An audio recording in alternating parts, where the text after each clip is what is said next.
everybody. This is Kara St. Louis, and welcome to the third edition of the Patron Series Lectures. I'm so glad you're here. I'm so glad I'm here. And frankly, I'm thrilled to get these two in the studio. Mike Williams is perhaps my oldest friend in the alternative community.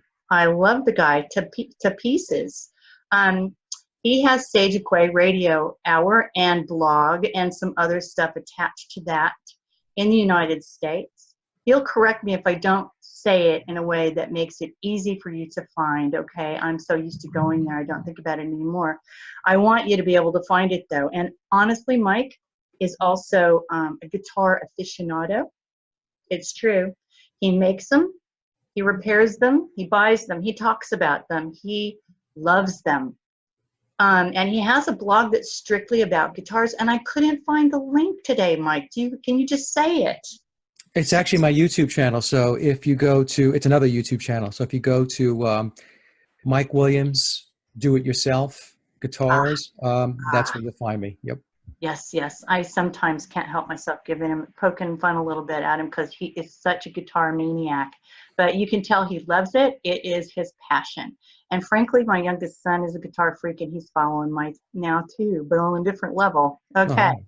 All right. So there's Mike Williams, and I also have Mark Devlin, who has become a really good friend to me. He lives here in England. He is a DJ of not small renown. He is a big deal DJ over here.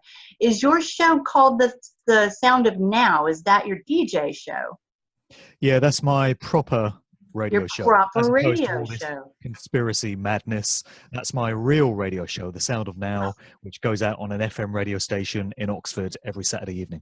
Yeah, fantastic. He's also, he lectures worldwide. I'm going to say worldwide. He lectures worldwide on his special subject, which is, in fact, the massive music con that has taken over the 20th century. And I've said to both these guys so often, I'm so glad that you guys are handling this huge Leviathan sort of empire state building of a component of the social engineering of the 20th century, because it's really, really, really important, and it's been devastating, and they have dug in so deep and so far. But Mark has several books out. I want to talk about, for sure, I want to talk about Musical Truth, because that's the current book. And that's the book that he tours with right now. And he's got one in the hopper that's about ready to come out. And I know he's going to share some of that with us. He shared a tidbit before we got started, and I'm very excited to hear. But the other books are what, Mark? You have a couple others too, don't you? Well, I've got one that I put out about 10 years ago called Tales from the Flip Side. And that was when I was in a very different place consciously. It was before I woke up to any of these great truths. And that's reflected in the book. It was just a collection of DJ anecdotes, funny stories from the sharp end of the DJ game. So, you know, if people like my overall writing style, they might enjoy the odd story from that, but you're not going to get any world-changing revelations from that particular book. But sometimes that's good too. I mean, it's also good to know the people that we're interacting with and other levels. You know, it gives us a sense of who they are. Now, Mark, I have to do this. I have to do it. Apparently, Mark Devlin is dead. Mark Devlin is dead, and this is probably Fark. Are you Fark? Well, I've been called all kinds of things, Cara, and often with four letters. What have you done with the real Mark Devlin? I made this discovery yesterday, gang, when I was looking at Mark online. He's dead. Can you explain? Well, you know, it helps my credibility as a Paul is dead researcher to have this myth that I was actually replaced myself. I feel it helps the information to get across in a more meaningful way. Did he tell you about that, Mike? No, I had no idea that Mark was dead. He reported as dead online. Neither did I, as it goes. I showed him. He said, "What?" I said, "Look, you're dead. They say you're dead. They say you died. Here's your books. Says you died." I should have faked it years ago. So this is Fark. How much plastic surgery did they do? Come on. Well, that would be telling. Do this. Okay, I'm kidding. A phrase from the famous TV show, The Prisoner. Yeah. Okay, listen. I'm teasing him. I just couldn't help it. You can imagine. Okay, so also before we get started, I'm going to take a minute and mention someone that Mike and I know well, who has passed across the threshold in the last few days. Her name was Pamela Tartar. And she was on, what was her station? Mike, I can't remember off the top of my Pure head. Momentum Network. Pure Momentum Network. We were both interviewed by her more than once. Mike interviewed her. I know Mike was a really good friend. And I have to say something about her because I'm getting like a lump in my throat right now.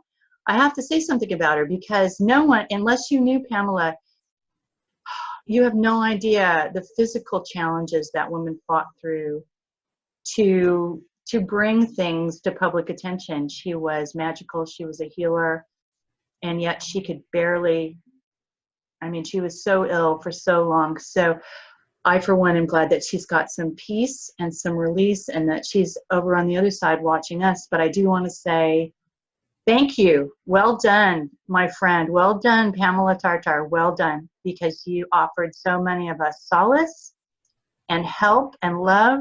And during most of your end of your life, when you could barely, it was an effort to draw a breath. Anyway, so this show is dedicated to Pamela. And Mike's got some of the shows that he did with her up on his website. So please have a look. Please have a look. Okay, so we're going to talk about MusicCon, okay?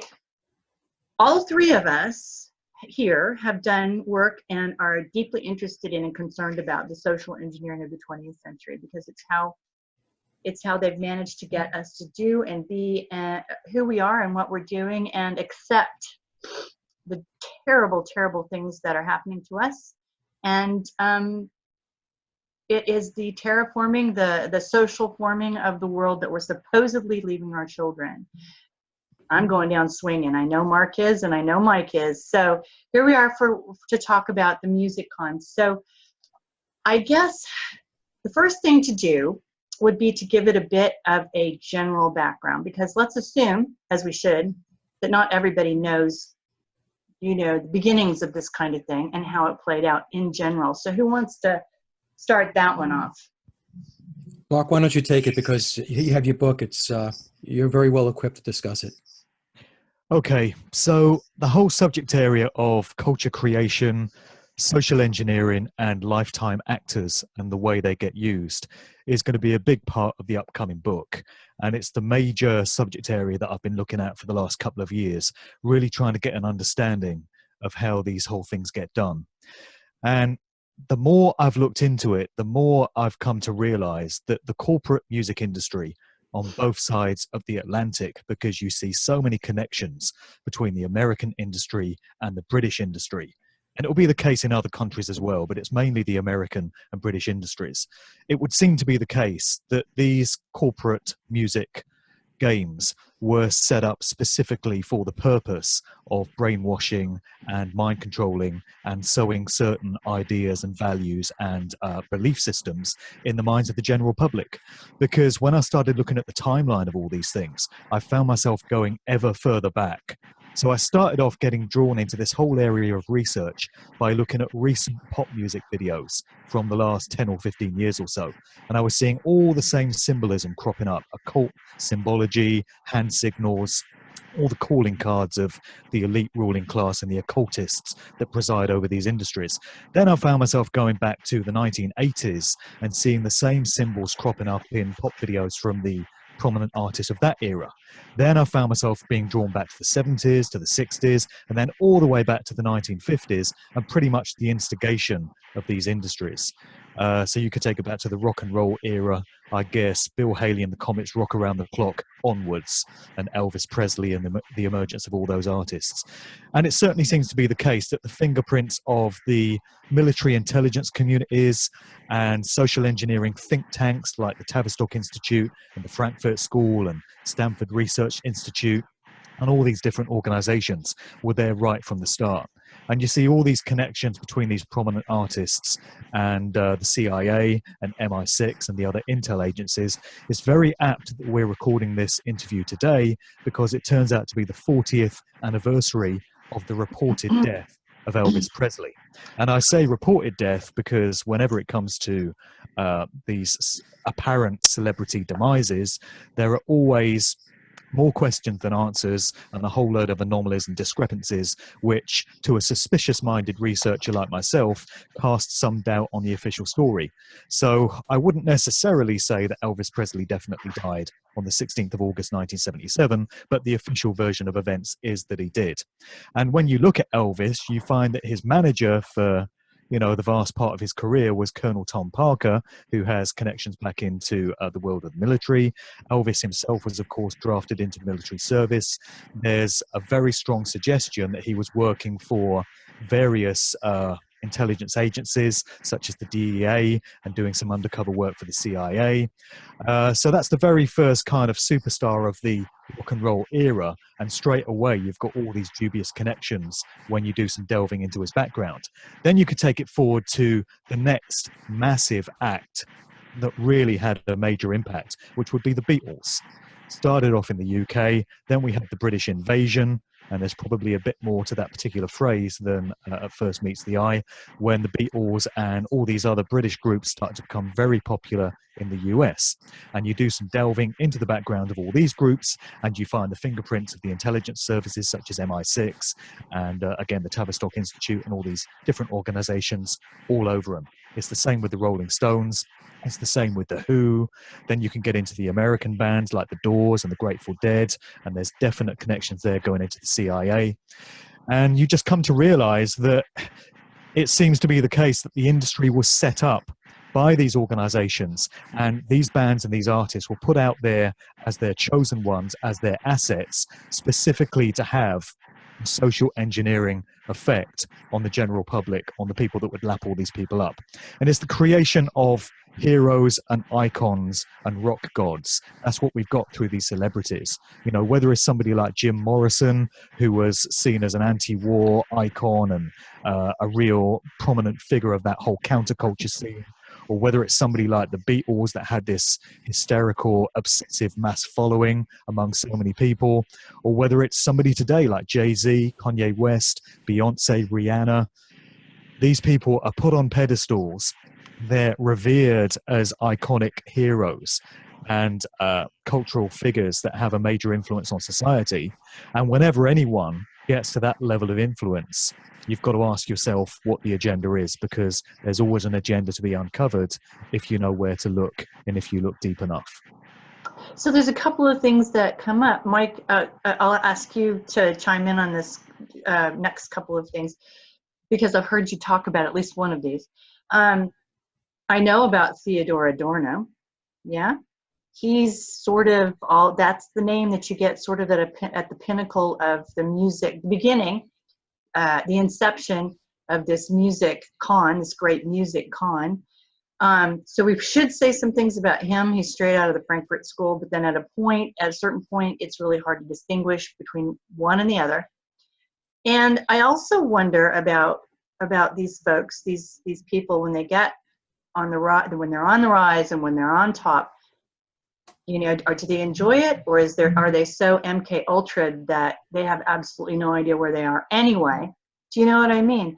Because somebody said, and I tend to agree that it's the case. The secret space program actually has to do with MK Ultra. It's those spaces they make in your psyche that they fill with other things. That's actually the secret space program. Anyway, Mike, can you catch some of that? Yeah, so I'll start with whether all of these folks are in the club or whether they're brought in as part of the social engineering scheme. So you have those players that are in the music industry, which they are in the secret societies, they're in the club. So when we talk about, as an example, the guy that's playing Paul McCartney, I know we're going to get into that into the second hour, but yeah. His name, purportedly, based upon the memoirs of Billy Shears, is William Shepard, Bill Shepard. And I'm picking on him because he is definitely in the club. He's a high-ranking Freemason. And we can say this about many of the players that are in the major bands. So they are there. They are selected to lead the parade, if you will. And then we have other players, bands that want to they want to become popular. They want to have fame and fortune. They want to be a rock band. They want to be a pop music band. They're not necessarily in the club to begin with.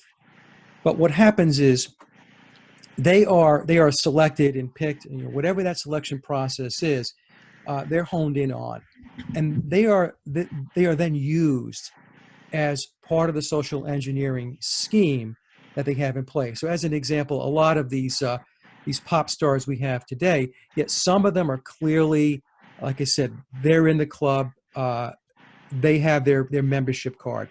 But a lot of these young gals, as an example, I don't tend to believe that they are brought in because they're part of the secret society. They're brought in and they are exploited. And part of that exploitation means that they go through the whole process, the ritual process, the occult process of being indoctrinated into the system. Right. And you can see where some of these musicians and these artists have actually broken down, where the programming and what they have been subjected to became too much for them. I mean, one of the ones we can go back to was Britney Spears. I mean, she had a complete breakdown. We see Katy Perry having a breakdown. And so this is because they can't keep up with what it is that has been plowed into their heads. You see? Right. So they started off as musicians or artists with all good intentions, just wanting to be famous, get their music out there, sing. But the problem is that the industry is very, very dark. Yeah. It's dark and it's controlled, like Mark was just saying.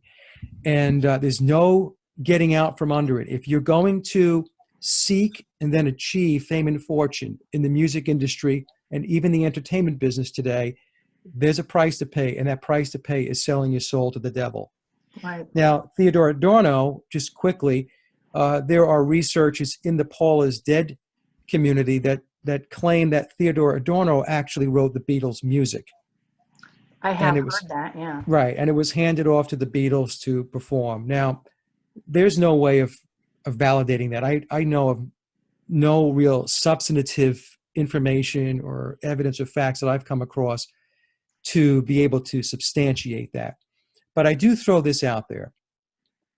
I remember when I was listening to the Beatles, going back into the very early years when we talk about especially 65 and 66, when we had Rubber Soul and we had the Revolver album, which were extraordinary albums. And then you had songs like For No One, which was written by biological Paul McCartney. And sometimes you have to think to yourself, at least I did, I would pause, Kara, and I would think, how did a 23 or 24-year-old guy have the worldly experience, right? The experience in life to be able to pen those words, number one, the lyrics, and then the music itself. So I don't know. Example. It's a good song to pick out as an example, really. Because it's a song that talks about, it's very complex with regard to relationships. Yeah. And you're thinking, well, I think back to when I was 23 and 24, I had relationships, but would I be able to sit down and pen such a magnificent song like that? So I don't know. I'm just putting that out there, Kara, as food for thought. I don't know whether Theodore Adorno was writing their music or not. I tend to lean toward no, from the standpoint of I think maybe the Beatles in the early days got some help to do these things. Yeah. But as time went on, I think that they were they came into their own and they were writing their own music. But again, I really don't know. So it's conjecture on my part. Right. Well, we're taking it all apart based on what we know in general and sometimes specifically about the social engineering push in this country, which in the 20th century was just, in this country, in the United States, sorry, Mark. Mark and I are sitting in England and I'm still thinking, but in the United States, it was absolutely brutal starting in the 60s for sure. You had Mark Hughes, you had Theodore Adorno, it was all out in California. I know Mark's recently been to Laurel Canyon, haven't you? What did you learn out there, Mark?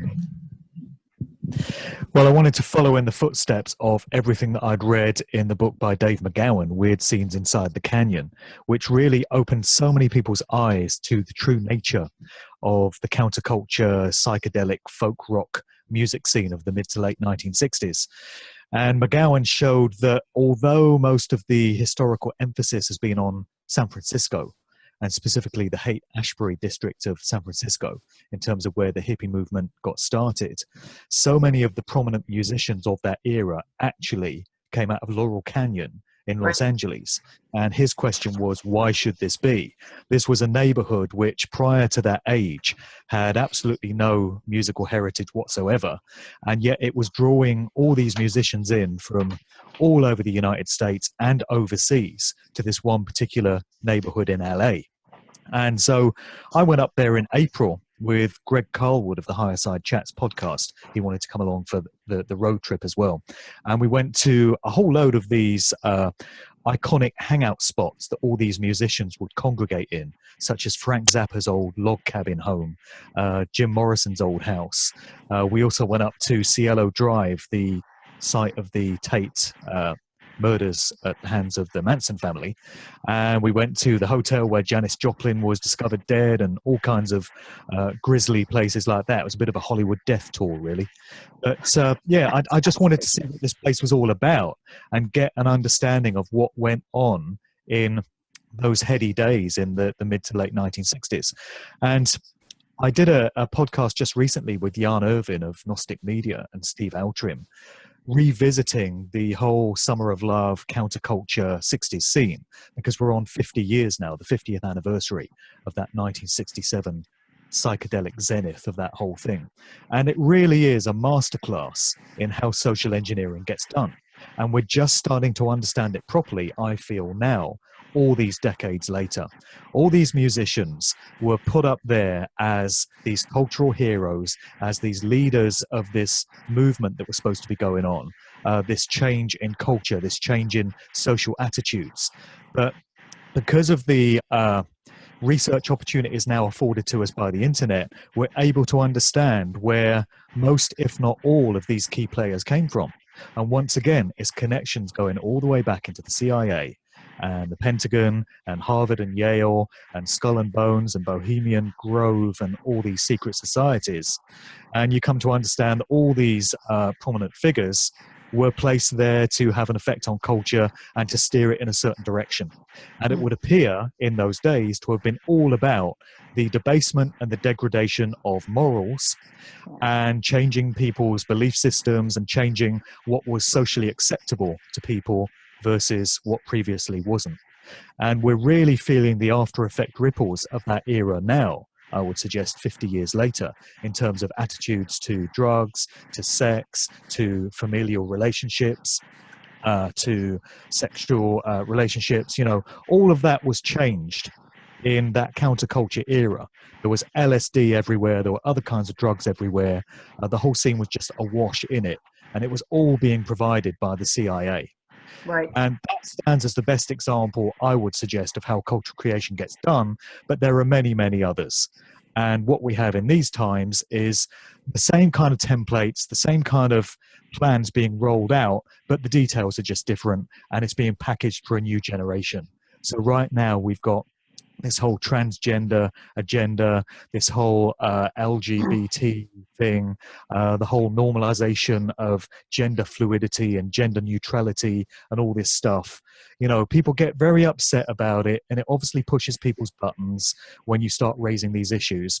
And you always have to substantiate it by saying, well, I do, by saying I don't have a problem with anybody's lifestyle choice or anybody's sexual orientation, so long as it's their business and they don't inflict it on others and it causes no harm towards others. But when you see all the stuff that we're getting now in terms of the normalization of transgenderism, it goes way beyond any kind of natural organic thing that is just coming from people going about their daily business. It has the fingerprints of social engineers all over it. It's coming from these agencies, and it's deliberately to change culture. And that's why it's always done, to change the direction that culture is going in and to change the attitudes of the general public and to do it all beneath the radar so that people don't realize that it's going on. But now, thanks to the many researchers there are out there, we're starting to understand how all this stuff gets done. Well, two things really. I was thinking while you were speaking was that there really, really has never been a better, sharper edged sword to drive between parents and children than this music industry over the last 50 years. And that's been one of the driving forces of the Frankfurt School to break up the family. Yeah. And then the other thing, of course, that one thinks of, at least what I think of, is the child abuse that's going on right now. And within the context of what may be the transgender phenomenon, you think about Angelina Jolie starting her young daughter Shiloh on male hormones to help her toward his himness, toward his maleness. Now the child is 11 years old. I'm sorry, there's no excuse for that. The child is 11 years old. Okay. So these are the sorts of things that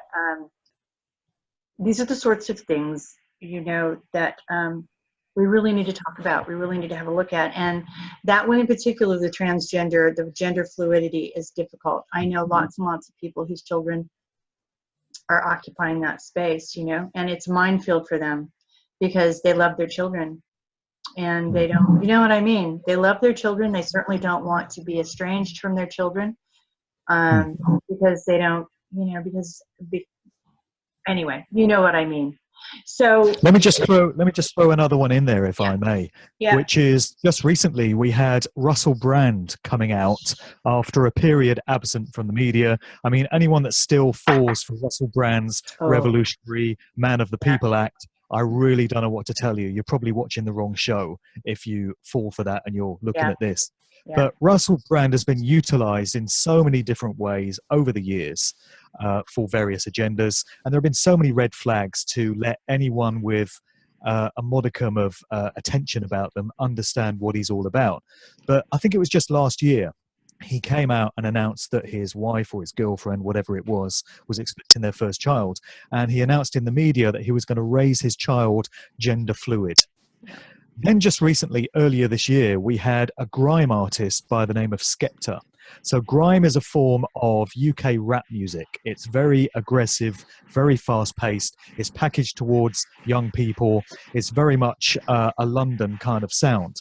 But the MCs that have come out of this scene have traditionally been very macho and very kind of full-on and edgy and aggressive. So you got this guy Skepta, and he appears at this awards do, and he's being interviewed. And the interviewer says, "What is it you're rocking? What are you wearing, Skepta?" And he's got this kind of tight up knitwear on. And he says, "Oh, this is actually women's clothing." He said, I'm gender fluid now. I'm wearing women's knitwear. Now, 10 years ago, if a rapper or a grime artist had come out and said, "Yeah, I'm wearing women's knitwear," there would have been laughed off the scene. At the very least, there would have been never have been violence, taken seriously again, and their career would have been over.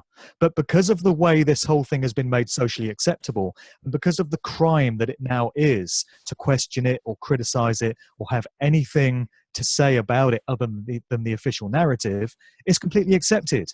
And nobody's getting upset about this. And that's a great example of the slow drip effect of normalizing something through social engineering, where 10 years ago, it was unacceptable. Now, nobody feels that they can safely talk about it, and they just accept it because it's the done thing. I just wanted to throw that in there as an example. No, that's fine. I think, and I'm going to say something that's a big non sequitur, and then we can go back to this. But I remember Jonathan Pye. You know who I mean, don't you, Mark? He's a comedian over here. You've seen his stuff. Jonathan Pye. Pye. P-I-E. No, oh God. Okay, I'm going to send you a link then.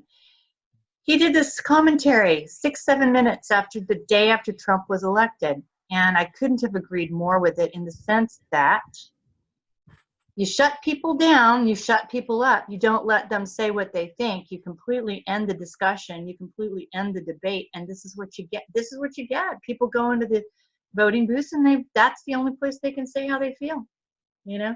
So I mean, it's the PC stuff. It's the PC stuff that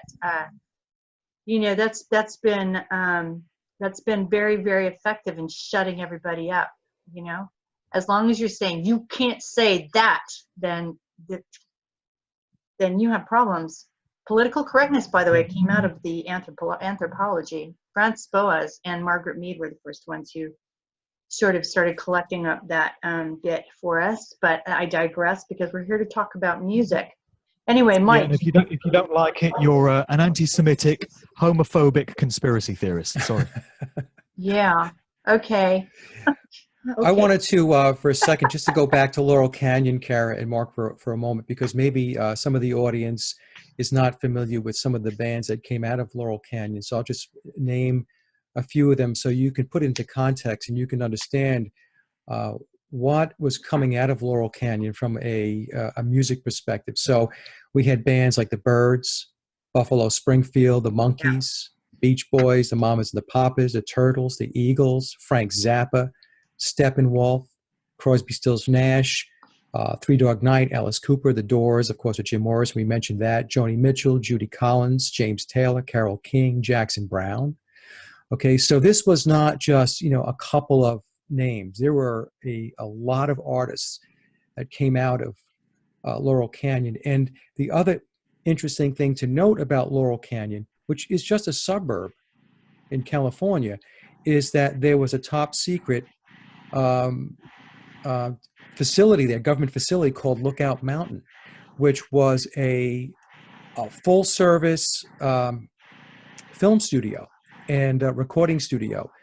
So they did not have to go outside of Lookout Mountain in order to do whatever films they were doing or whatever recordings they were doing. And until this day, it's not clear exactly what all was going on there, but Lookout Mountain was right smack in the middle of Laurel Canyon and the scene back in the 1960s. No. Gosh, it was like you just rattled off a history of my childhood there. Oh, mine too. Yeah. With those bands, Absolutely, yeah. Absolutely. It's Oh, and by the way, Charles Manson was part of the scene also. Yeah, and he's getting out of jail soon, isn't he? Oh, I don't know. I don't know what's going on with that. Anyway, again, I digress. I don't want to digress. We have too much to talk about, right? So the other thing, I've got to move us a little bit along because the second hour is going to be about this Paul McCartney stuff. And having listened to some of the research these guys have been doing, that is a huge hour. Okay, that's a huge hour. So I want to talk about a couple of things. First of all, I want to talk about, if we can, just briefly, I know that these guys have said that they've just barely started to break the surface on some of these things, but there have been some really odd deaths in the music industry lately. We might be speculating. We might. I don't happen to think there's anything wrong with speculating as long as you say, I'm speculating here, but here's what I think might be going. Anyway, it's up to them whether they feel comfortable doing stuff like that. And I also think that that works its way into some of the subject matter that apparently is in Mr. Devlin's next book, which could be pretty interesting. So who wants to start that one? Because I'm so not hip. Well, Mike, I think you've got a little more on Chris Cornell and Chester Bennington than me, so maybe you want to kick off with that, and I've got some other stuff to add afterwards. Yeah, I'll just get into a little bit about the numbers. I haven't, really dug in deep yet. I started this about a week ago, and I was going through a list of famous musicians and artists that passed away over the last 2 or 3 years or so, and I was taking a look at birth dates and dates that they died, and I'm looking for patterns of numbers. Because when we talk about numbers and we talk about the secret societies and the Freemasons and the Illuminati, there are certain numbers which are very, very popular. The numbers 3, 6, 11, 7, 8, and so on, 66, 33. So if we take a look at Chester Bennington and also Chris Cornell, first of all, Chris Cornell was born on July 20th, 1964, and Chester Bennington died on July 20th, 2017. So, what do you make of that? I don't know. It's kind of an odd coincidence if you ask me. But when I take a look at their birth dates and the dates of their death, the numbers 6 and 11 are just revolving around both those guys, along with another artist like Greg Allman. When Greg Allman died on July 21st of this year, again, the numbers 6 and 11 are associated with his birth date and a date that he died. We go back to David Bowie, who died on January 10th of 2016. We have the number 11 very prominent with Bowie. So, I mean, we can go through all this. So the same thing with John Lennon, the number 11. George Harrison is the number 6 or 66. Paul McCartney is 33 and 666. So it starts to make you question what's going on here. Now, Mark started the show by saying these artists die, or we're led to believe that they die. Maybe they do, but perhaps they don't. I mean, I don't know, to be honest with you. Obviously, people do have to die, but how much of this is what they refer to as hexcraft? So hexcraft means that it's magic. So when they do their magic, when I say they, I'm talking about the secret societies and the Freemasons. It's magic in the sense of like Aleister Crowley magic. The numbers 6, 66, 666, those are numbers that are used as spiritual magic to be performed as a form of charming or enchantment. So, it starts to get really interesting when you start to take a look at these artists and you start to take a look at the numbers. And then when you try to dig in and understand what these numbers mean from an esoteric perspective, it really, really makes you start to wonder what in the world is going on here. So, to me, what's going on, Kara and Mark, is that this is all part of of what's playing out here from a social engineering perspective. But in order to social engineer, they are engaged in the occult. They're engaged in their rituals and they're engaged in their magic. And this is how they're doing it. Now, some people have a hard time with this. They just believe it's a bunch of nonsense to talk about magic and rituals and stuff like that. But it doesn't really even matter if the person that you're talking to believes it or not. They believe it and they're doing it and they're using it. So I'll just leave it there with that.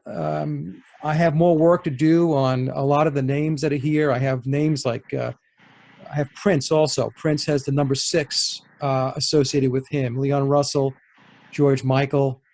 George Michael has the number 6 associated with him too, with regard to his date of death. So it just goes on and on and on. But so there's definitely something there as far as I'm concerned. But personally, I've got to do a little more work to kind of pull it together. Before we move on to Mark, though, I want to just throw out there, because this is really interesting, and it, again, probably just speculation. I don't know. But one of these fellows who just died has been hooked up with the Podesta brothers in some strange way. You know who I mean, Mark. Well, this is Chester Bennington, and there's a lot of researchers that have drawn attention to the uncanny similarity facially between Chester Bennington and John Podesta. Yeah. And John Podesta, as people are probably aware, was caught up in this whole Pizzagate mess when that broke around about November at the time of the US election. This suggestion of a paedophile child trafficking sex ring coming out of Washington, D.C. And the Podesta brothers, John and Tony Podesta, were heavily implicated in that, according to what researchers had uncovered. And so now we have the untimely death of this musician, and a lot of researchers are suggesting that he was actually the illegitimate son of John Podesta, and that his death was in some way connected to Chester Bennington seeking to uncover and expose this disgusting sex ring that exists coming out of Washington and many other places. And I've got to say, when you look at the photographs of the two of them together, there certainly does seem to be a family resemblance. How you would ever substantiate that, I don't know, because there's nothing by way of documentary proof that can lead you to conclude that that is the case. So to a very large extent, it has to be conjecture and speculation, but a number of researchers think there could be something in it.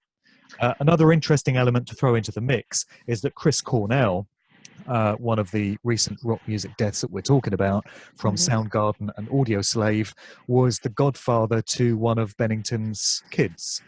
So there's another link between the two of them there. Right. And in both cases, there are lots of unanswered questions and anomalies, such as the girlfriends of both these artists have said that there's no way they would have committed suicide. It wasn't in their nature. They were very happy leading up to that time. So you're left with all these mysteries to solve. Right. So talk about your new book, though. What do you want to tell us about your new book that plays into all this? Because I'm sure it does. Well, I've not had time to do a lot of research into Chris Cornell and Chester Bennington. I do intend to mention it in the new book, which will necessitate me delving into the whole story much more than I have so far. But one recent artist demise that I am going into great detail on is the reported death of George Michael, which we got on Christmas Day 2016. So I've made the point that most of the time on British TV, as you may be aware, Cara, if you actually watch it, I don't. on good for you. But on Christmas Day, there's not a lot of news around. We usually just get a regurgitation of the Queen's Christmas speech and whatever she said, and a few sound bites from that. Yeah. So the British public was absolutely shocked to the core on Christmas Day evening, 2016, when the news broke that George Michael, famous 80s pop singer from Wham, had been found dead at his home of apparent heart failure. And there were all kinds of things that people were seizing on straight away with regard to this. Most notably, George Michael's most famous song, arguably, was Last Christmas. And in it, he's got the line, "Last Christmas, I gave you my heart."